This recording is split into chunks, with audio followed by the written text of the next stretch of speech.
In this video, we'll be taking a look at 4 NBA games happening on December 18, 2025, and providing you with free team picks and total picks for each one of those games, so 8 picks in total. Welcome back to Cash Out Sports. Let's dive right into it. Oh, and don't forget to subscribe and to click the bell icon to get notified as soon as these videos get released so that you have more time to plan out your bets as we provide these videos on a daily basis. I can guarantee that you'll have all the important information that you'll need on these 4 NBA games after fully watching this video. One more thing before we start, if you would like to gain access to our best exclusive sports picks to take your journey to the next level, then check out our Patreon in the link down below where we offer our best single picks, parlay picks, and much more. Now let's get started. Los Angeles Lakers versus Utah Jazz. The Los Angeles Lakers head to the Delta Center to face the Utah Jazz on Thursday, and it is one of those matchups where the injury report might matter as much as the spread itself. The Lakers are still listed without DeAndre Ayton and Austin Reeves, with Gabe Vincent questionable, while the Jazz have ruled out George Niang and are watching Lauri Markkanen's status closely as he is questionable too. That is a lot of moving parts, so this is definitely a spot where checking lineups before tip-off is more than just a good idea. It is almost part of the handicap. Even with all that, the Lakers open as favorites, which makes sense when you look at recent form. They have been the more reliable side overall, even if they are nowhere near perfect. The Jazz, on the other hand, can be a handful at home when the crowd gets involved and the shots start falling. That overtime win over the Mavericks on Monday is the kind of result that sticks in a locker room for a few days because it reminds everyone that they can punch up when they get momentum. Utah has quietly taken 5 of its last 8 games, and 7 of its 10 wins have come at home, which fits that picture of a team that feeds off its own building. Add in the Lakers' injury report, and it is perfectly reasonable to at least think about grabbing the points. The catch is Markkanen. If he is out, it becomes much harder to see the Jazz sustaining their current push for 4 full quarters because so much of their offense and spacing flows from him. The Lakers have already beaten the Jazz twice this season, and if Utah is missing its best player, it is easy to imagine a similar outcome, even on the road. If Markkanen is cleared, taking the points with a confident home team suddenly looks a lot more attractive. If he sits, the edge shifts back toward the healthier, more dependable side, which is still Los Angeles right now. As our first pick for this matchup, the Los Angeles Lakers to win and cover the spread as favorites is our full game side pick. This big number on the total is not shocking at all once you remember how these two have defended, or not defended, so far this season. Both teams have had long stretches where stops felt optional, and the Lakers especially lean on their offense, relying on a collection of weapons that can score from all 3 levels. The Jazz can absolutely put points on the board too, even if their efficiency is a notch below what the Lakers can put together when they are clicking. They like to push the ball and play with tempo, and that shows up in the numbers, with only 3 teams recording more possessions per 48 minutes. The Lakers, by contrast, usually stay at a steadier pace, but when they face a team that wants to run, they often get dragged into that rhythm whether they planned it or not. Recent trends tell the same story. 7 of the Lakers' last 9 games have gone over the total, which fits a team that scores plenty but does not always string together solid defensive stretches. On the other side, 5 of the Jazz's last 6 have also gone over, which is what you expect from a group that runs, shoots, and lives, with some mistakes on the other end. The head-to-head history supports the high number as well. The over is 11-3 in their last 14 meetings, which is a strong signal that when these two share the floor, they tend to create the kind of game where the scoreboard operator gets a workout. With Utah's pace, Los Angeles's offensive talent, and both defenses showing cracks, it lines up as another spot where expecting points rather than a grind makes sense. As our second pick for this matchup, over the projected total is our full game total pick.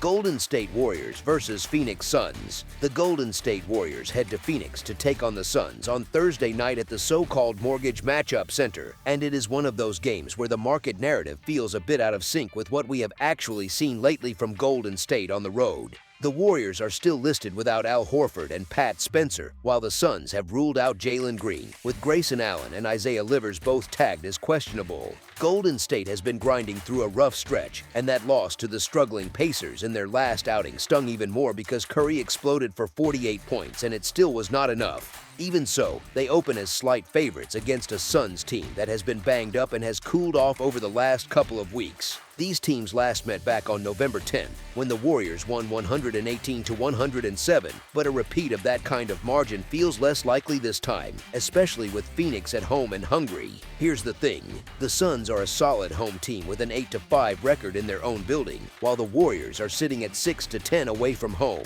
This is not the old title-chasing version of Golden State. This is a group that looks like it is inching towards some tough conversations about aging veterans, while also sitting a talented young player like Jonathan Kuminga for 3 straight games despite him not being on the injury report. That kind of internal tension rarely helps a team's focus, especially in tough road spots. Defensively, Golden State has slipped badly, and the recent eye test lines up with that. The defense has been downright ugly at stretches, and it gets even shakier once they leave home, as opponents are shooting 36% from three-point range against them on the road. When you combine leaky perimeter defense with travel fatigue, it usually does not end well, especially against a team that can shoot when it is even somewhat healthy. So it is fair to ask, what exactly have the Warriors done to deserve favorite status here? They have been one of the bigger disappointments so far, and 10 of their 14 losses have come on the road. On top of that, they have outright dropped 5 of their last 8 games when they were favored. That is not a great sign if you are being asked to trust them once again in a tricky environment. The Suns, for their part, have definitely had issues, but a lot of that has been tied to injuries rather than effort. Getting Booker back in the mix is huge for their offensive ceiling, and if Allen is able to return, it gives them another reliable shooter and spacing piece. History between these teams also leans toward the home side in this matchup,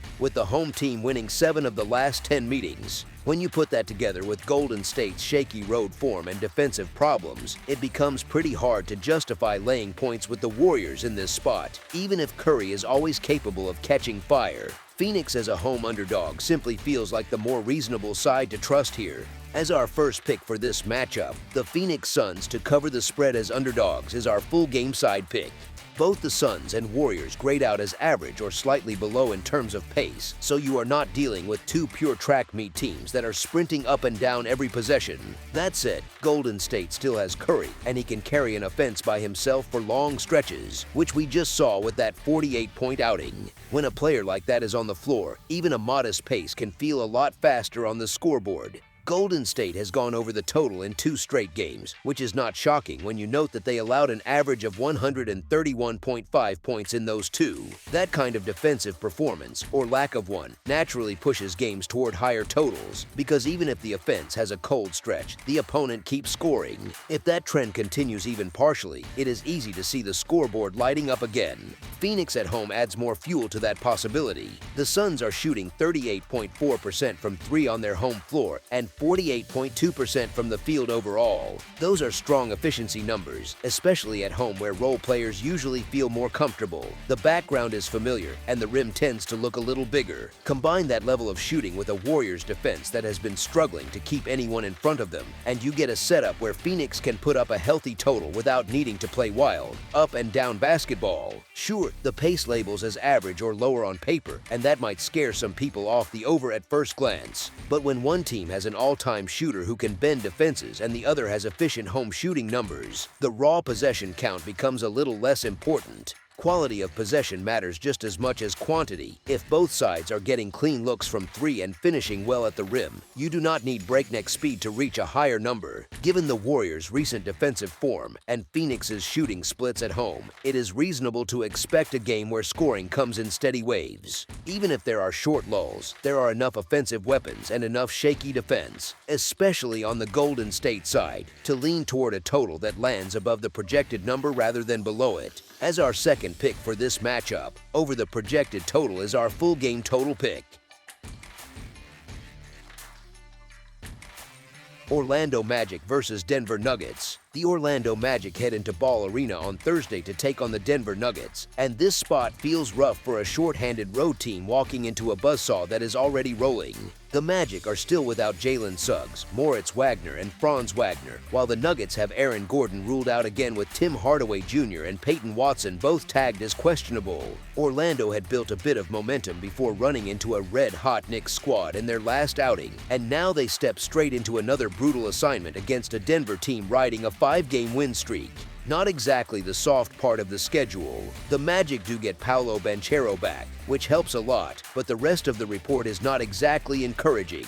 They are still down Wagner, Suggs is out, and now Silva is sitting in the questionable column. Somehow, they have not played in 5 days and still found a way to come out of the break more banged up, which feels like the kind of thing that makes coaches stare at the ceiling in their hotel rooms. When you are already short on key pieces, every additional name on that report hurts more than it should. On the other side, Denver just keeps stacking regular season wins. They are sitting at a profitable 15-10 against the spread, and that is what you usually see from a team that the market understands is good, but still slightly underrates in certain spots. Ball Arena is one of the tougher buildings to walk into even when you are healthy, between the atmosphere and the altitude, and it becomes even more of a headache when your rotation is patched together and guys are playing out of their normal rhythm. So yes, the line is a bit steep, and on paper it might feel heavy if you purely look at the names and nothing else. But when you weigh a hot Denver team that has been covering numbers regularly against a Magic squad that is suddenly missing multiple important pieces again, it is hard to find a strong reason to step in front of the Nuggets at home.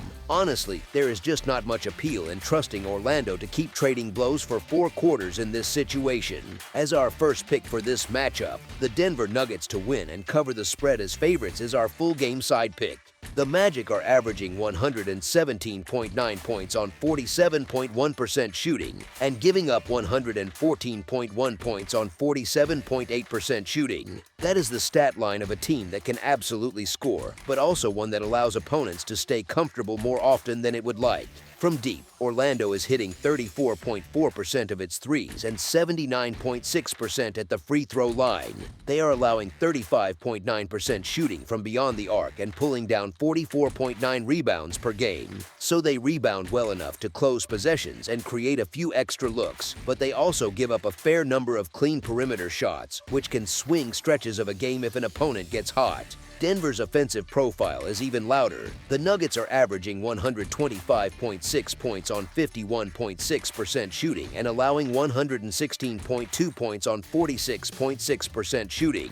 That kind of efficiency usually signals an offense that finds good shots, gets what it wants in the half court, and does not need a blazing pace to put up big numbers. Defensively, they are not locking teams down either, which leaves the door open for opponents to score enough to keep totals interesting. From 3, Denver is hitting 40%, with an 82% mark at the stripe. They are holding opponents to 34.2% from deep and grabbing 44.6 rebounds per game. That combination of elite shooting and solid work on the glass normally points toward plenty of scoring chances and a fairly steady offensive rhythm, even if the game slows down at times. Here's the twist though. With the Magic missing several key offensive pieces and Denver already capable of controlling the flow, you can easily imagine a game where the Nuggets do the heavy lifting on the scoreboard while Orlando struggles to keep its usual efficiency. If the Magic offense stalls for stretches because of all those absences, the total can tilt downward even with Denver scoring well. The numbers for both teams suggest strong offensive potential, but when one roster is this depleted, the overall outcome can still lean toward a slightly lower combined score than the raw averages might suggest. As our second pick for this matchup, under the projected total is our full game total pick. Sacramento Kings versus Portland Trail Blazers. The Sacramento Kings head to the Mudda Center to take on the Portland Trail Blazers on Thursday, and honestly, this is one of those games where trusting either side feels like a bit of an emotional risk. The Kings are still listed without Domantas Sabonis and Zach LaVine, with Dennis Schroeder upgraded to questionable, while the Trail Blazers have Jrue Holiday, Matisse Thybulle, and Scoot Henderson ruled out. Both rosters are patched together, both teams have struggled to string wins together, and it shows up in the way this matchup feels more like a who do you mistrust less situation than anything else. The number on this game is described as massive for a Trail Blazers team that has yet to fully get going, which makes you pause for a second. The interesting twist, though, is that the handicap leans much more on how bad the Kings have been than on any glowing faith in Portland. Sacramento is painted as a team that does nothing particularly well on either end, does not win, and sits at 8-17-1 against the spread on the season. That kind of record is exactly how bankrolls slowly disappear because you keep thinking they are due and the tickets keep losing. Now the Kings are also expected to be without LaVine for a while, taking away another scoring piece from a team that already has questions about its identity. Regardless of what you think of the Blazers and their inability to really hit their stride, the case here is that backing Sacramento just is not on the table right now, with a cover percentage sitting at roughly 32% and only the Cavs supposedly doing more damage to wallets. The Kings have clearly landed in that do not touch zone for the moment. Odds makers are also sending a clear message with how this line is framed. When a team with numbers and form like Sacramento still gets priced in a way that makes you lean toward the other side, it is usually a hint that the market and the books have both lost patience with that squad. So even if the Blazers are not exactly inspiring, the idea here is simple. You fade the team that keeps burning you until it proves it deserves another chance. As our first pick for this matchup, the Portland Trail Blazers to win and cover the spread as underdogs is our full game side pick.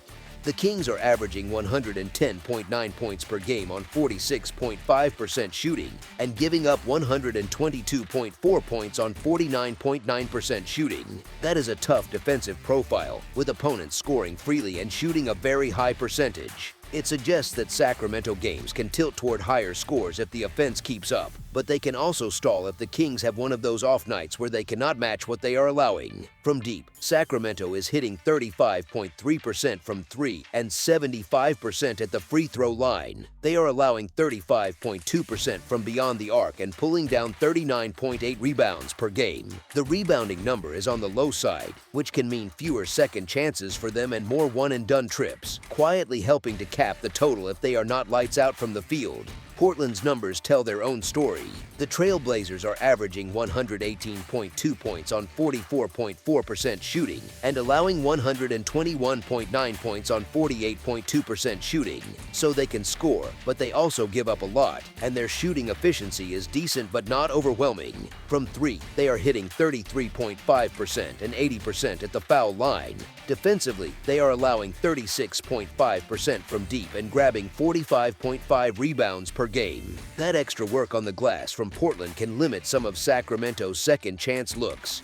And when you have one team shooting well but giving up a ton and another with shaky rebounding and a leaky defense, the shape of the game can get strange. You can absolutely imagine long stretches of scoring, but you can also see momentum dying off when one side goes cold and does not get extra possessions to fix it. Given the way both defenses allow high percentages, it might feel like an automatic over at first glance. But when you factor in the possibility of inconsistent half-court offense, injured or missing key creators, and the fact that both teams can go through real dry spells, it becomes easier to lean toward a total that lands under the projection rather than blowing it away. You are essentially betting that the combined inefficiencies, especially on the Kings side, will offset the generous defensive numbers. As our second pick for this matchup, under the projected total is our full game total pick.